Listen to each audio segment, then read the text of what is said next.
let's talk about recording indie concerts, such as the Andrew Horowitz show tonight, happening in like an hour. I doubt anyone who is attending there is actually going to see this video, but it's happening tomorrow night too. But yeah, recording small artist concerts is very important to me. And since I am not going to be at these shows, I just wanted to say a few things for those who are like, yeah, I want to document a concert. When you try looking up like, oh, how do I record a concert on my phone? There are going to be a lot of people who are very gatekeepy about it and will tell you, you know, don't record the concert, just enjoy the moment. You know, like, maybe they've had poor experience with someone being annoying while recording on their phone, etc., etc. I think there is definitely merit to being in the moment and appreciating the concert that you paid for and you're there to attend and not getting caught up in all, like, a bunch of tiny details. But also, as someone who is into a lot of smaller artists, and with a lot of smaller artists finding their tractions online, meaning that there's, you know, people all around the world who want to see this artist live, and a small artist usually does not have the budget to go global, I think it is still very important for there to be recordings of concerts and posting them when otherwise that might not happen. I know there's a lot of artists I am into where I would love to see more concert videos, but I'm lucky if there's maybe like 5 and a few, like, when they go on tours. But yeah, but anyways, topic near and dear to my heart. I think what is really important to ask yourself, though, when you go in for recording something is, you know, why? Why are you recording it? You know, is it to kind of help yourself remember how the concert went? I know in my case, like, sometimes it's just the adrenaline in the moment. It's hard to, like, truly process what's happening around you. And then you go back to your concert recording and then you see that, like, Zubin and Rob were on stage at the, basically a Tally Hall reunion. You just start bawling. Even though you were there in person, you just didn't realize it happened yet. You know, it could be for that, for yourself. And I think that's totally valid. You could be wanting to document it for people online. And being able to share it that way, and being able to keep records. Or maybe you want to share with some friends and be like, hey, I know you like this music. Here's, you know, a video of me going to it. Or maybe you want, like, a video of yourself enjoying the concert. All totally valid reasons. All really great ways to have documentation. But it is very much, if you have the thought of, I want to record a concert, kind of think about, the why. Because then that's going to kind of affect the other things that you do. Another thing as well is many artists love seeing recordings posted of them and being able to share that. So maybe some people are a bit more on the neutral side of it. But I know, for example, the artist Jiraiya is always asking for recordings of their concerts, of like, hey, did anyone get a recording of this? And just being able to enjoy that. I did see that recently Jukebox the Ghost posted that they were referring back to their older concert recordings to remember how they played some stuff live. It is important for these smaller artists to have that documentation, and a lot of them do really, like, either appreciate it or are fine with it. But if you go to a venue and they're like, no recording is allowed, or if you go see an artist and they're like, don't record my stuff, please. Like, for example, Will Wood does not want you to record the concert. He wants you to be focused on it, and then also just not wanting to have all of these things posted. And that is totally fine too. The key thing is definitely, like, respect, and I'll also get a little bit into, like, concert etiquette when you're recording too in a moment. But that is another thing to be aware of is, if most of the time, perfectly fine to record a concert, but if there is any side of them, being like, please don't record this, post this, etc., don't do it. Don't do it. It's not worth it. You should just really enjoy the show. So again, yeah, just ask yourself the why. Why are you recording? And if you've decided, like, I don't want the, like, stress of feeling like I have to document an entire concert, I don't think I'm going to have fun that way, but I still want something, that's perfectly fine. I think something that you can consider is if you have, like, audio recording apps such as, like, voice memos on iPhone, if you're like, I want to remember all of the songs that were played and the banter that happened, but you're not caring about it being like the highest quality, you want something for yourself, or something that you could like write about and be like, okay, this is what happened. I like just having your phone in your pocket with the audio recorder going while you're at the concert is a great way to kind of keep track of that without feeling like you have to be stressed out about recording and sharing it with people. Like, it's really good for me, where I'll go to concerts and usually I don't like having my phone out unless I'm going for the documentation, but it's something like, okay, it's really nice so that way I can remember it. And so, like, for example, I've seen like Jiraiya like 4 times, so I've done a lot of video, but I've also done audio recordings too, where I'm like, oh, I want to remember the details and the new songs played.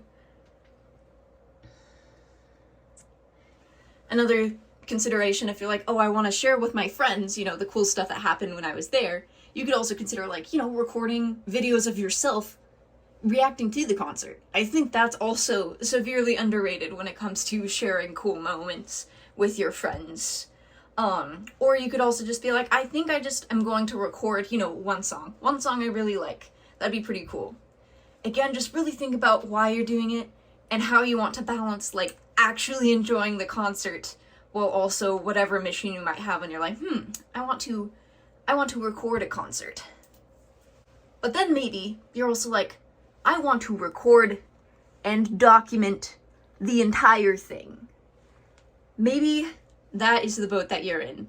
And you guys have probably noted that when it comes to sort of these Tally Hall sphere related concerts that I have been able to go to, I am trying to document the whole thing, primarily for just very selfish reasons of wanting to relive the whole thing again, because I feel like I'm not going to like fully process it in the moment.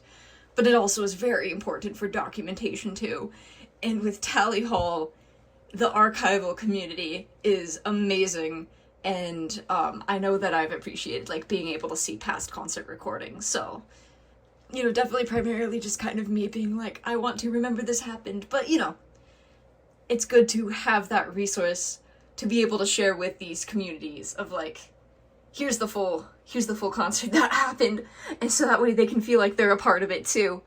But yeah, so I'm gonna just go into then kind of some tips that I have if you are wanting to make some clear documentation of, you know, an entire set, you know, for like an opening band, especially doing a full set for a headliner will probably completely drain your phone.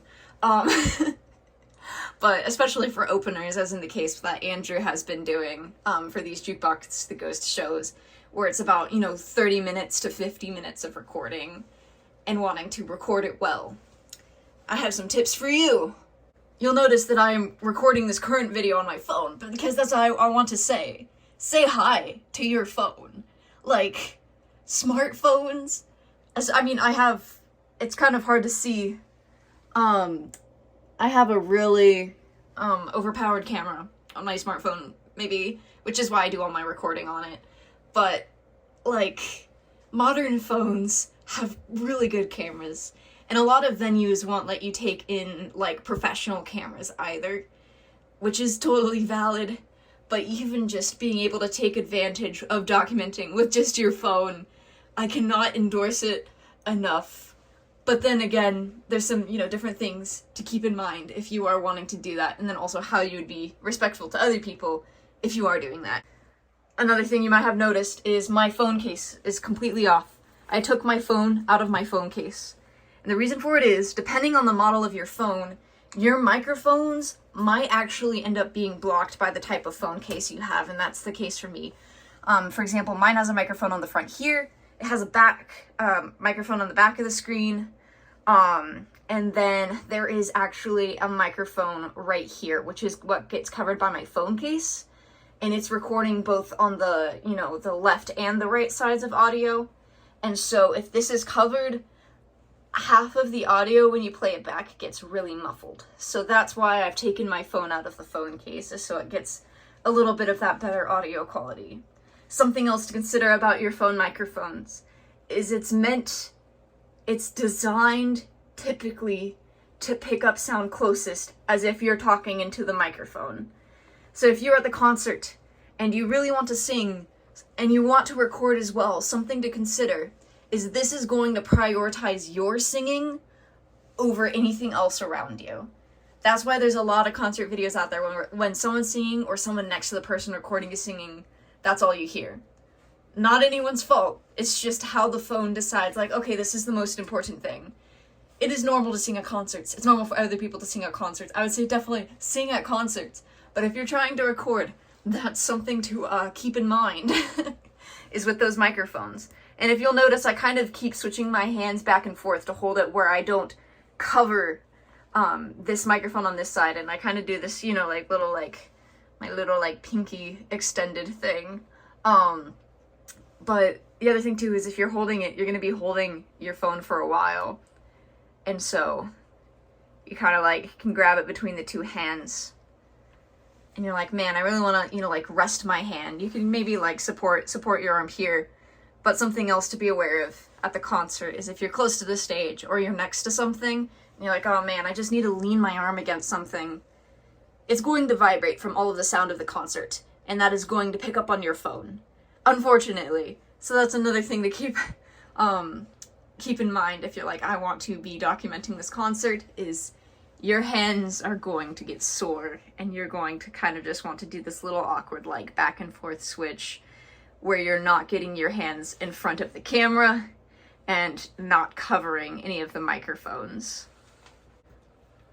Then talking about the camera lens for a second, you know, these can get a little smudged, they can get a little dirty, you can try, you know, cleaning it off with your shirt, but if you have a cloth, a little, I think it's a microfiber cloth, right? I don't remember the technical terms for my cloths, but if you are a glasses wearer, you're going to have one of these.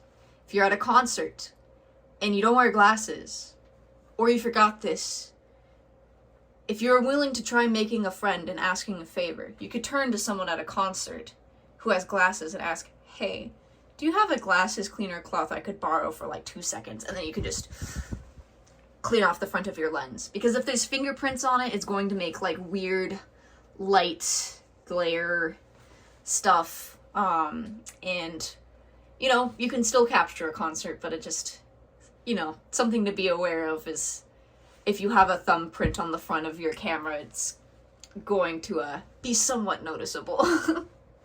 I have been at fault for this before, of just recording and not cleaning the front of my camera.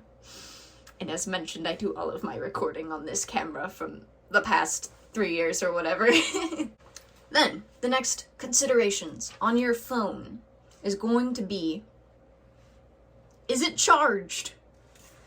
And something I have that I take with me with my phone, it has a pretty good battery, but I have a backup battery with a little charger attached. And I'll bring this with me in concerts. If I have a little bag, I'll stick it in my bag. But then, while you're recording, it's usually pretty handy so your phone doesn't accidentally die on itself, to just, if you have something like this, you know, being able to plug it in. But it's not necessary. You kind of know the capacities of your phone, and if your phone is infamous for dying, then you probably have one of these already. But that's just something else to think of, is you're going to be using your phone battery. And another thing too, when it comes to conserving your phone battery, and also just preventing any issues while recording, is if you put your phone in airplane mode. That way it's not trying to grab stuff in the Wi-Fi in the background while you're also recording in probably a little bit of a warm room. It just helps it not, like, limits the ways your phone can freak out and drain battery. So, airplane mode, highly recommend. I forgot to do it once, and I think my internet messed something up while in the middle of recording. Technology is just silly like that. Then, the next thing you definitely want to think of is how much storage is on my phone. Because that's the other consideration too. Your video can eat up a lot of storage really fast. And on iPhones, when you like tap where it says 720 pixels, you know, like it's the default when you're recording 720p, you can tap and you can go up to HD. Then you can go to 4K. Some phones have it where it'll be a 30 below that, and that's how many frames per second are captured. 30 frames per second is like pretty standard. But you can tap it on some phones, and then it becomes 60 frames per second, which is really smooth. And in my opinion, I think it looks pretty cool for concerts, especially in those type of, like, live interactions.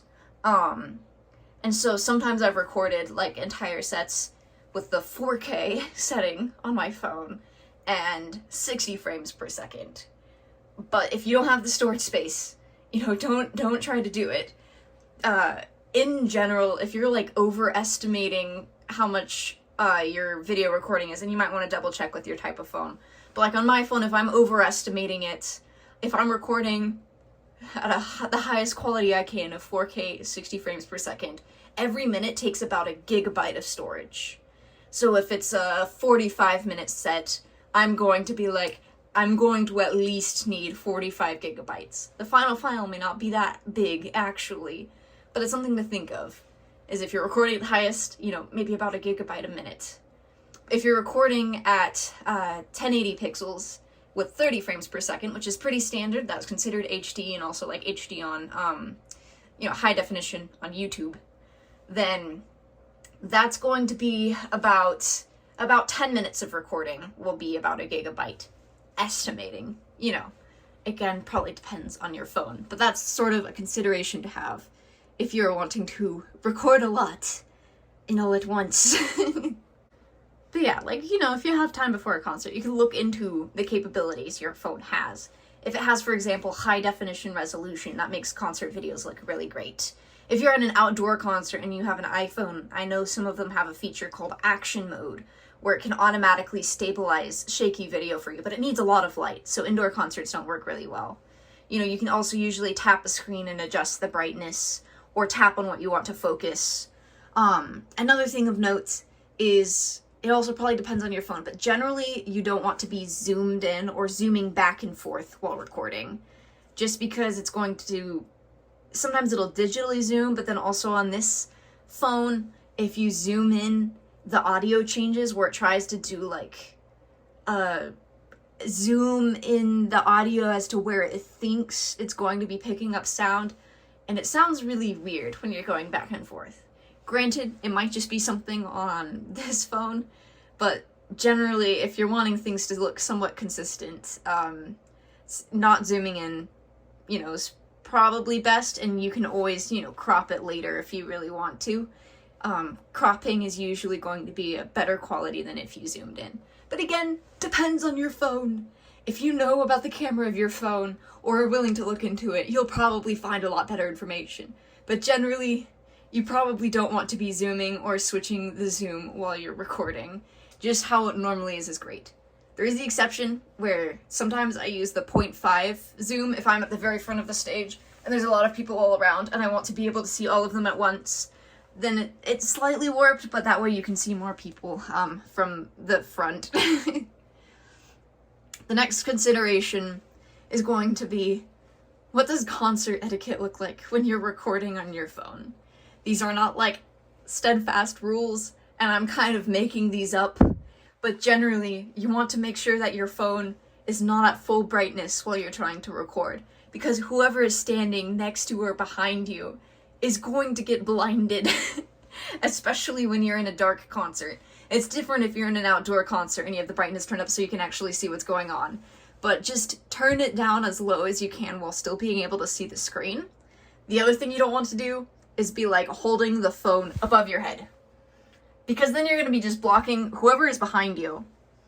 That's going to kind of suck. And you don't really like hold it in front of someone else's face either, like away. Like you don't want to disrupt the experience for others. Usually kind of keeping it like right below your head or like at your head is good. But if you're wanting to like actually watch the concert, you'll want it below your head. And you can just kind of hold this here. Another reason why it's nice to not zoom in is if you stand kind of like this, like I support my arm here, I stand like this, and I do the little awkward pinky thing, but I don't think that's really going to block anyone's view.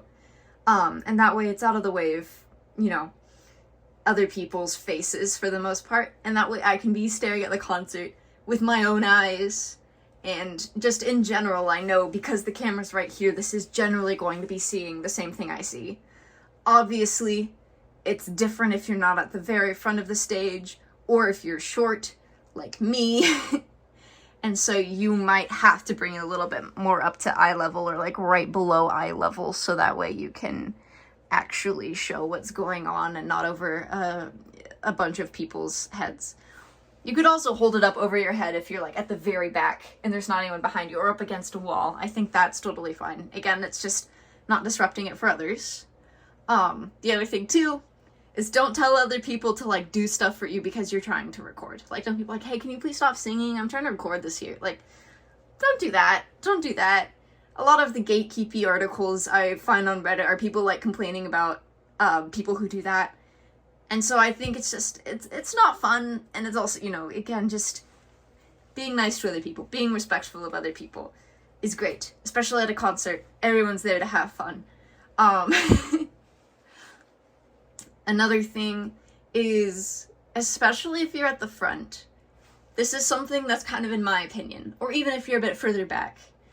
If you're trying to document an artist who you are passionate about, but, you know, you don't really want to record, or trying to stay a little bit more still to, I'm sorry, if you don't want to sing, you want to record, but maybe you're like, I just don't want my voice to be picked up on the phone. I think people, like, when people are on stage, they still very much want to see that the audience is interacting with them and being excited. And so sometimes when I'm recording, like, especially during tally hall stuff, my other hand, you know, I'm doing stuff. If people are clapping, I'm snapping, you know, and I'm trying to be engaged. The other thing I do, which is probably a little bit embarrassing, but because I want to show the people, you know, on stage that I'm engaged, I mouth the lyrics as if I'm singing along, but I'm trying to not have it pick up on the phone. And the phone's already picking up, you know, the people next to me who are singing. But I'll be like, I'll do that. And the thing is, too, is they're not going to hear you to know you're not singing. And maybe it's embarrassing, and maybe that's not good advice. But I want to show that I'm engaged and not standing like this. Like, this the entire time. No one wants to see this. This doesn't look like you're having fun. Or that, you know, the people on stage feel like you're being involved. You know, and if someone is doing that, it's not the end of the world, but it's just, you know, something to think about is being engaged, smiling when they're looking out at the audience. You know, they might not see you, but if they do, or if the people around you do, like, you want to show that you're happy to be there. And if you're able to do that, I think that's very important, in my opinion. So yeah, I guess pretty much all of this just comes down to, like, there's some tech tips, but just also, like, very much trying to be respectful of other people. And things happen. Have fun. Don't stress out about it. And then after you finish recording, you're probably like, dude, I want to put this on YouTube to show people. Or, you know, you could, like, you know, crop and trim, like, parts to, like, put on an Instagram story or something. But especially if you're going for documenting this, I have some tips of how you can, you know, upload from Instagram. And the nice thing, too, is if you are able to record the entire show in just one take, you can do a little bit of trimming in whatever, you know, video editor that your phone already automatically comes with. Like, in the Photos app on iPhone, it's pretty easy to just drag the, like, start and end of the video. But kind of once that's all set and you're like, okay, I want to upload my documentation, I have some tips there, too. One more thing that I almost forgot, and then I just forgot it again right now while I was talking. Oh! Okay, I remembered now. If the show, you know, if the act that you're trying to record at the show starts at, like, for example, 7 p.m., what I personally do is I just start recording then. I don't know when they're gonna walk out, but it's gonna happen any moment soon. And I'd rather kind of record a bit earlier than I expect, so that way then I could at least trim the beginning. If you don't have a, you know, a start of a song, you know, it's not the end of the world. It's not the biggest deal, but it's easier to trim down extra than to, you can't, like, generate stuff that doesn't exist on your phone. Like, if there's a specific song that I really want to hear at a concert, I'll start recording, like, every time before someone starts performing. In the off chance it's that song, I'm like, okay, if it's not this song, I start recording, whatever. But that way, every time I kind of have the start, so that way, especially if it's a song that starts off quick, it doesn't miss that beginning part. That was the last thing I was going to say. I'm going to show how I upload stuff to YouTube now, and my tips there. Whoa, say hi to YouTube.com. Or actually, it's not YouTube.com, it's the YouTube app, which probably just accesses YouTube.com. But anyways, YouTube, the YouTube app on your phone. If you record at a high quality, such as 4K 60 frames per second, it can upload in that high quality for you. Unless you're planning to like actually edit your videos or maybe stitch them together, it's usually best, in my opinion, to once you have that video recorded and saved on your phone, it automatically saves itself. Once you have that video and you've trimmed it to how you would like it to, you can go directly to the YouTube app and upload it from there. But the first thing that you want to check, especially if you're recording in really high quality, so you tap your little, YouTube channel over here, you click the settings bar, and you go to uploads. You want to make sure the upload quality is clicked on full quality. If its default on the YouTube app, at least on my iPhone, is 1080 pixels. If you've recorded at a higher quality than that, it's going to smush it down to those 1080 pixels. Not the end of the world, but if you used up all that space on your phone, you probably want it on the internet in its full quality the way you recorded it. So that's why it's good to go into your settings and click full quality. The other thing too is usually uploading on cellular. It's really slow. That's why it gives the option to upload over Wi-Fi only. Also probably depends on whatever, with your phone, whatever plan you have. If you're going to have to pay a bunch of money if you upload like a 30 gigabyte video to YouTube on your cellular, probably don't do that. There's that setting there too. But the main thing is to make sure that you select full quality if you're recording at higher than 1080 frames per second. 1080 pixels, 30 frames per second. Well, I guess it does 1080 60 frames per second. But anyways, that's the important thing to note. If on YouTube you are messing with your settings on a personal account and not the account that you're wanting to upload to. Like if you have more than one account on YouTube, you have to go in each time to those settings and change the upload for whatever account you're uploading to. So like if you're like, oh, I'm going to do that right now, and this is like, oh, this is Emma's personal account. I don't want to upload it on here. I'm going to go upload it on Resident Emma. Then on Resident Emma, you have to change the settings there too. I don't know why it just doesn't do that for every account that you're logged into on your phone. But it is how it is. The other thing is you can go to the plus button and you can see whatever you've given permission for YouTube to see. So maybe you've given it full permission to all of your photos on your phone. That's fine. I'm just picky about who has my data. So I've only selected some things to have that permission. But like you can see, okay, there's a lot of concert videos on here. But like let's look at, for example, the 38 minute video. It'll show you a preview. It'll give you the option to edit it into a short. You're just going to click next. You can put in your title. You can put in your description. You could put it immediately to public if you really want to, or if you want to test to see how it uploads, you can do unlisted first. You could add the location, so wherever you recorded your concert at, like whatever the venue is, I think that just helps people find the video a bit easier if they're searching the venue of the place an artist performed at. You could add it to a playlist. You have your just general settings here. Something that will happen when you're recording a concert and uploading it to YouTube is YouTube's going to know that the songs that are being performed are copyrighted, and they're automatically going to attach those copyrights to your videos. When it comes to independent artists, usually they're not going to be giving you a strike for uploading concert videos. I have no idea about like if there's like any issues with huge artists like Taylor Swift, but I also don't see why recording entire one of those concerts on a phone would make sense at that point. I digress. Pretty much it's automatically going to attach a copyright, and as long as it's not a strike, you don't have to freak out. if they, like, just, it's a nice way where then, you know, you're not monetizing these videos, but then YouTube's able to, whatever ads they are rolling, the copyrighted content, that's going to go back to the artist you're supporting. So, like, if you've recorded Jiraiya's shows, it's going to attach copyright to Jiraiya's songs that he performed because it automatically picks it up. And that means every time someone from around the world is watching that video, that means, you know, Jiraiya makes, like, 0.0001 cent. But, you know, it contributes over time. But that's just another thing to be aware of.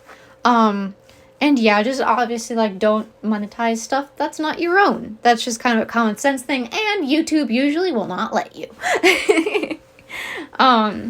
You can also adjust if you want, like, comments on and stuff, but pretty much this little menu gives you everything you need. And for concerts, it's usually fine with whatever thumbnail it automatically chooses, but you can usually edit that later as well.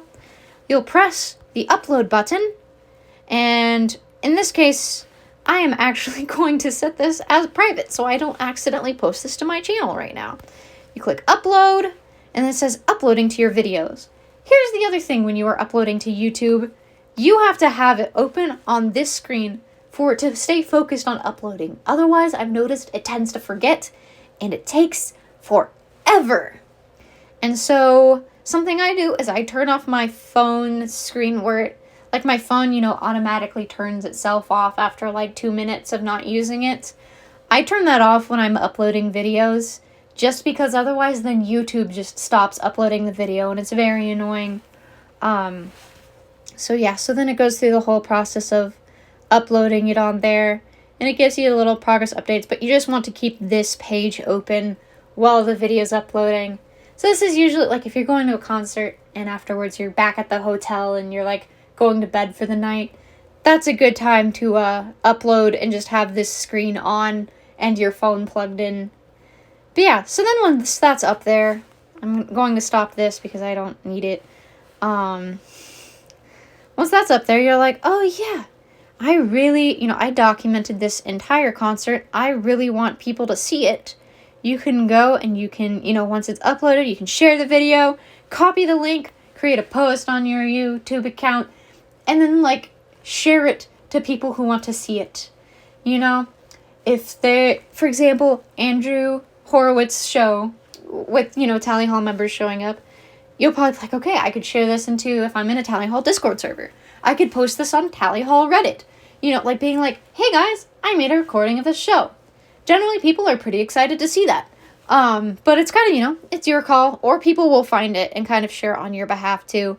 But I think that's the important thing. If you're going through this effort and wanting to have people involved, people who, you know, other fans of something that you're really into who live, you know, miles and miles, thousands of miles away, you know, make sure that you can just be able to share that experience, share it so people can see it.